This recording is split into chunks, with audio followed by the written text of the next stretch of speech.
When you go into the grocery store, you may see a loaf of bread, some ground beef, or a steak. It's easy to take for granted that it's just there, but there's a lot that goes into that process. Let me show you how it's done.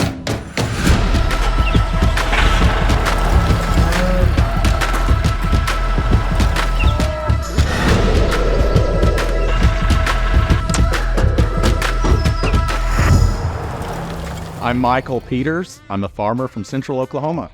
What we do is raise beef and wheat on the same land at the same time. The process of grazing cattle on wheat in Oklahoma is kind of a year-long process. As many of you know, being from Oklahoma, the weather can be very variable. It can be hot one day or cold the next day. The weather this fall has been very challenging. We started out with extreme dry conditions, which delayed planting, waiting to get the proper moisture for the planting time.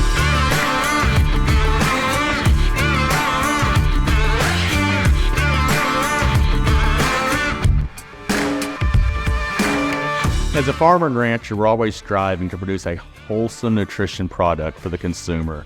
And I believe that grazing cattle on winter wheat does that. Throughout the winter, you're watching the cattle, taking care of them. I don't really enjoy working out in those cold days. It takes a little extra effort as far as clothing, taking care of the livestock. Fortunately for us, the cattle are very adaptable to this weather. While they may require a little more food or taking care of the water, they can handle some of those extremes, but it's something we deal with on a day-to-day basis.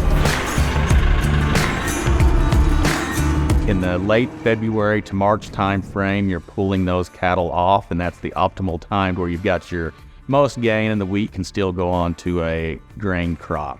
So the benefit back to the farmer or rancher for me is the profitability side. Growing wheat in Oklahoma can be very marginal profit-wise, so when we're able to add that cattle to the mix as far as grazing that winter wheat, it helps us to be profitable.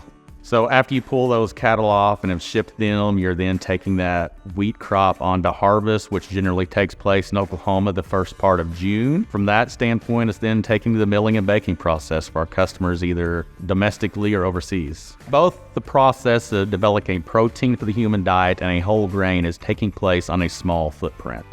So the next time you see a green wheat field with cattle grazing, you'll know how complex and sustainable this process is. This brings protein and whole grains to your family's table.